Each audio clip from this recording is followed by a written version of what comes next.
NCP কোনো এজেন্সির পরিকল্পনায় চলে না। এনসিপি তাদের নিজস্ব রাজনৈতিক চিন্তা আছে, আমাদের রাজনৈতিক লক্ষ্য আছে, এবং একই সাথে এনসিপির শহীদদের রক্তের দায় আছে। আমাদের উপর শহীদদের যে রক্তের দায় এবং ঋণ, সেই ঋণ আমরা অবশ্যই শোধ করব, এবং সেটা শোধ করব একটা নতুন ব্যবস্থা প্রণয়নের মধ্য দিয়ে, এই বিদ্যমান সংবিধানকে ছুঁড়ে ফেলে দিয়ে নতুন সংবিধান প্রণয়ন করার মাধ্যমে। অনেকেই বলেন সংসদে জামাতের চেয়ে আপনাদের পারফরমেন্স বেটার, আপনি কি তাই মনে করেন? আমরা মনে করি আমাদের তরুণদের এখনই সন্তুষ্ট হওয়ার কিছু নেই, আমাদের আরও ইমপ্রুভমেন্টের অনেক জায়গা আছে। আমাদের সারা বাংলাদেশে আমাদের সাংগঠনিক কাঠামো বিস্তার লাভ করা, আমাদের চিন্তা আরও পরিষ্কার করার অনেক সুযোগ আছে, এবং জনগণ যেভাবে আসলে আমাদের উপর আস্থা রাখছে, পার্লামেন্টে যদি আপনি দেখেন, পার্লামেন্টে কিন্তু আমরা কি চাই এটা কিন্তু পরিষ্কার। জনগণ কিন্তু আমাদের অবস্থান নিয়ে কখনো ওরকম প্রশ্ন তোলার কিন্তু সুযোগ পাবে না, কারণ আমরা বারবার করে বলেছি যে জাতীয় নাগরিক পার্টি এনসিপি একটি তারুণ্যের রাজনৈতিক দল হিসেবে তারা তাদের অবস্থান পরিষ্কার করেছে বারংবার, এবং আমরা মধ্যমপন্থী দল হিসেবে আমরা একটা ইনক্লুসিভ বাংলাদেশ প্রতিষ্ঠা করতে চাই, যে বাংলাদেশে সকল জাতি ধর্ম বর্ণ নির্বিশেষে সবাই একটি সমান অধিকারের একটি জায়গায় থাকবে। এবং আমাদের সংবিধানেরও দেখা গেছে যে একটা মূল যে প্রতিপাদ্য বিষয়, যে রাইট টু ইকুয়াল অপরচুনিটি, সুযোগের সমতা, সেই সুযোগের সমতা নিশ্চিত করার একটা বাংলাদেশ আমরা প্রতিষ্ঠা করতে চাই। তো সেই হিসাবে কিন্তু আমরা তরুণরা আমাদের পারফরমেন্সটা পার্লামেন্টে সেভাবে দেওয়ার চেষ্টা করেছি। এবার হয়তো আমরা 6 জন গিয়েছি, কিন্তু আগামীবার এই সংখ্যাটা ইনশাল্লাহ আরও অনেক বাড়বে। কেউ কেউ বলছে যে এজেন্সির পরিকল্পনা অনুযায়ী অদূর ভবিষ্যতে আপনাদেরকে বিরোধী দলের আসনে বসানো হবে আর জামাতকে মাইনাস করা হবে। এনসিপি কোনো এজেন্সির পরিকল্পনায় চলে না। এনসিপি তাদের নিজস্ব রাজনৈতিক চিন্তা আছে, আমাদের রাজনৈতিক লক্ষ্য আছে, এবং একই সাথে এনসিপির শহীদদের রক্তের দায় আছে। আমাদের উপর শহীদদের যে রক্তের দায় এবং ঋণ, সেই ঋণ আমরা অবশ্যই শোধ করব, এবং সেটা শোধ করব একটা নতুন ব্যবস্থা প্রণয়নের মধ্য দিয়ে, এই বিদ্যমান সংবিধানকে ছুঁড়ে ফেলে দিয়ে নতুন সংবিধান প্রণয়ন করার মাধ্যমে। এবং আমাদের যে রাজনৈতিক যে চিন্তা, সেই চিন্তা অনুযায়ী আমরা মনে করি যে আমাদের জাতীয় নাগরিক পার্টি এনসিপি সামনে কোনো ধরনের রাষ্ট্রীয় এস্টাবলিশমেন্টের সহযোগিতা নিয়ে তারা বিরোধী দলে যাবে বা ক্ষমতায় যাবে, বিষয়টা এরকম নয়। বরং আমরা মনে করি যে আমাদের আগামী 5 বছরে আমাদের যে চিন্তা, সেই চিন্তা অনুযায়ী আমরা আশা করছি যে আমরা যদি সঠিকভাবে আমাদের কার্যক্রম পরিচালনা করতে পারি, তাহলে হয়তো আগামী 5 বছর পরে ইনশাল্লাহ এনসিপি ক্ষমতায় যাবে। আপনাকে কুমিল্লা সিটি প্রার্থী করেছে এনসিপি, ঢাকা দক্ষিণে আসিফ মাহমুদ, অন্যদিকে জামাতের সাদিক কায়েমকে প্রার্থী করবে বলে শোনা যাচ্ছে। সেই ক্ষেত্রে জামাত কি ঢাকা দক্ষিণ সিটি ছাড়ার জন্য আগে থেকে আপনাদেরকে কোনো প্রতিশ্রুতি দিয়েছিল? এখন পর্যন্ত আমাদের স্থানীয় সরকার নির্বাচনে জোটগতভাবে আমাদের এটা একটু গাইড, হ্যাঁ, এখন পর্যন্ত আমাদের জোটগতভাবে আমাদের স্থানীয় সরকার নির্বাচন পরিচালনা হবে কিনা সেই ব্যাপারে কোনো ধরনের সিদ্ধান্ত গ্রহণ করা হয়নি। যেহেতু হয়নি, সেহেতু প্রত্যেকটা রাজনৈতিক দলই তাদের জায়গা থেকে প্রার্থিতা দিবে, এটা খুব স্বাভাবিক। যেমন আমরাও তো প্রার্থিতা দিয়েছি, আমরা ইতিমধ্যে 5টি সিটি কর্পোরেশনে আমাদের প্রার্থী দিয়েছি, এবং জামাতও তার জায়গা থেকে বিভিন্ন সিটি কর্পোরেশনে প্রার্থী দিচ্ছে, সুযোগে সুযোগে সময়ে সময়ে তারা দিচ্ছে। এবং অন্যান্য যে রাজনৈতিক দলগুলো আছে আমাদের 11 দলীয় ঐক্য জোটে, তারাও কিন্তু আসলে তাদের সেই জায়গাতে ধীরে ধীরে আগাচ্ছে। তো সেই প্রেক্ষাপটে আসলে কোনো প্রার্থী দেয়া সেটা আমাদের জোটের মধ্যে প্রভাব ফেলবে বলে আমার কাছে মনে হয় না। বরং সবাই সবার জায়গা থেকে যদি কাজ করে, তাহলে অবশ্যই আসলে আমরা যদি স্থানীয় সরকার নির্বাচনে যদি ঐক্যমত যদি হয় যে আমরা জোটগতভাবে কোনো প্রার্থী দিব, সেই প্রেক্ষাপটে সেটি তখনকার প্রেক্ষাপটে সেটি বিবেচনাযোগ্য। কিন্তু এখনকার যে পরিস্থিতি, সেই পরিস্থিতি অনুযায়ী এনসিপি এককভাবে নির্বাচনের প্রস্তুতি নিচ্ছে। আমাদের এককভাবে যে মাঠের যে শক্তি, সেই শক্তি আমরা আরও অনেক পোক্ত করার ব্যাপারে আমরা কাজ করছি। সাংগঠনিক বিষয়গুলোকে আমরা সামনে নিয়ে আসছি, এবং আমরা মনে করি যে এনসিপি ইনশাল্লাহ আগামী স্থানীয় সরকার নির্বাচনে এককভাবে ইলেকশন করবে। কুমিল্লা সিটিতে এনসিপির সম্ভাবনা কতটুকু দেখছেন? কুমিল্লা সিটি এমন একটি জায়গা, আমরা যদি ওভারঅল কুমিল্লার কথা যদি বলি, এই জুলাই গণঅভ্যুত্থানে কিন্তু সিংহভাগ নেতৃত্ব ছিল কুমিল্লার। তো কুমিল্লার অবদান যদি আপনি দেখেন জুলাই গণঅভ্যুত্থানে, ঢাকার পরে কিন্তু অন্যতম হটস্পট ছিল কুমিল্লা শহর। কুমিল্লা শহরে তুমুল আন্দোলন হয়েছে, রণক্ষেত্র ছিল।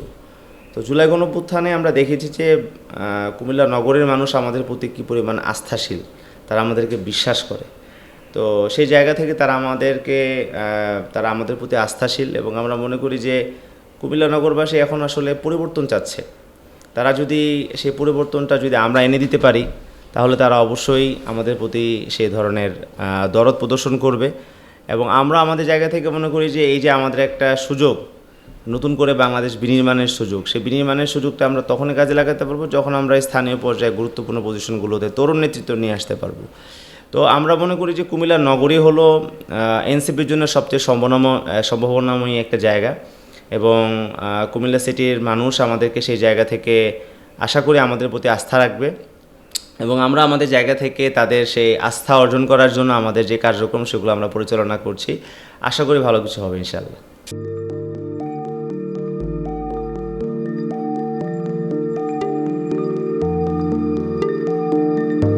পহেলা জানুয়ারি 2026 ইউটিউব জার্নালিজমের অগ্রদূত changeTV.press সংগ্রাম মুখর 7 বছর পেরিয়ে পা রাখলো গৌরবান্বিত 8 বছরে। এই আনন্দ প্রহরে সবাইকে নিরন্তর শুভেচ্ছা।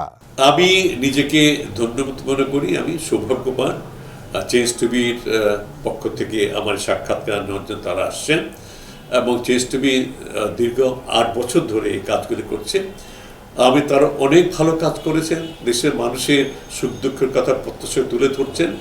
আমার আশা থাকবে চেঞ্জ টিভি সামনের দিকে উত্তরোত্তর আরও সমৃদ্ধ হবে।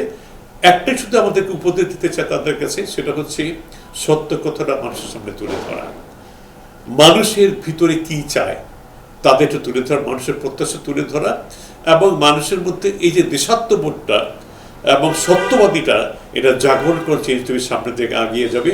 এবং যারা দেশের কথা চিন্তা করে এবং দলমত নির্বিশেষে যে লোকগুলো আছে তারা দেশের কথা চিন্তা করে, দেশের উন্নয়নের কথা চিন্তা করে, কোনো পক্ষপাতিত্ব করে না, তাদের বক্তব্য দেশের মানুষের তুলে ধরা, এই কাজগুলি সামনে এগিয়ে নিয়ে যাবে, এটা আমাদের প্রত্যাশা। অনেক ধন্যবাদ আপনাদেরকে, দেশবাসীকে, দেশবাসী পক্ষে সবাইকে আমি ধন্যবাদ জানাচ্ছি। changeTV.press এক ফোঁটা হলুদ নেই।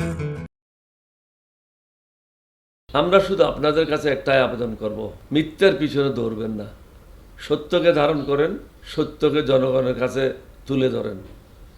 সেটা যতই কঠিন হোক না কেন পিছপা হবেন না, ভয়ের কোনো কারণ নেই।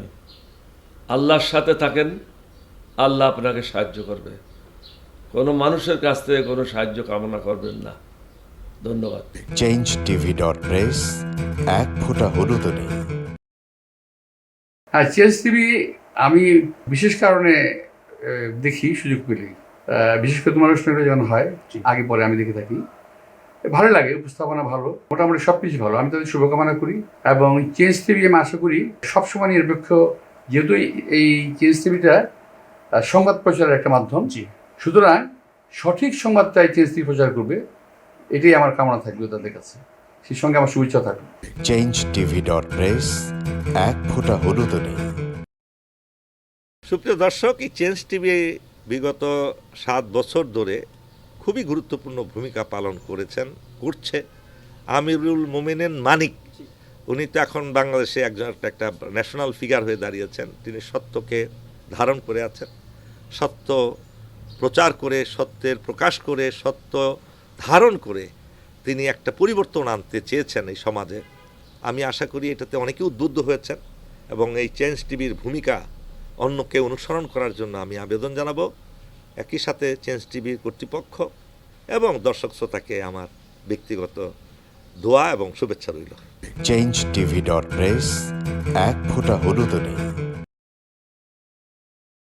বিশেষ করে আমিনুল মোমিনিন মানিক তার চেঞ্জ টিভিতে তিনি সবচেয়ে আমাদের কঠিন সময়ে, সবচেয়ে দুর্যোগের সময়ে এখানে যে সমস্ত অনলাইন খুব ঝুঁকি নিয়ে দায়িত্ব পালন করেছেন, তার মধ্যে চেঞ্জ টিভি এবং তার প্রধান উদ্যোক্তা আমাদের প্রিয় ভাজন আমিরুল মোমিনিন মানিক, তিনি অন্যতম।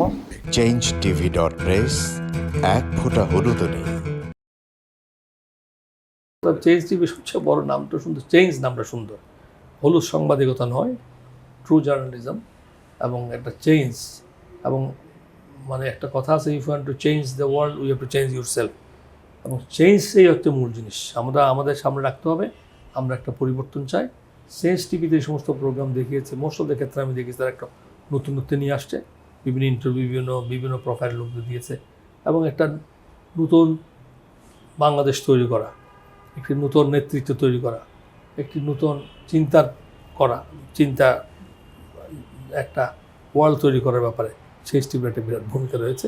সেজন্য চেঞ্জ টিভিকে আমি ধন্যবাদ। যদিও এটা অনলাইন ওই ধরনের টেলিভিশন না, বাট এটা একটা online TV, but it's very successful. তাই আমি উত্তরোত্তরে সাফল্য কামনা করছি। আমি চাই যে ব্যতিক্রম দিয়ে আমাদের ইয়েটা শুরু করতে, যে কথাটা বললাম যে প্রত্যাশা, মানুষ একটা ব্যতিক্রম চাই, এবং চেঞ্জ টিভি সে ভূমিকা পালন করুক, এটা প্রত্যাশা। এবং তাদের 8 বছরের অতিক্রম করেছে, তাদেরকে তার দর্শকদেরও শুভেচ্ছা জানাচ্ছি। যারা তোমরা এটার পিছনে ছিলা, যারা নেপথ্যে কাজ করছো, তাদেরকেও আমি আন্তরিক শুভেচ্ছা জানাচ্ছি। changeTV.press, এক ফোঁটা হলুদও নেই।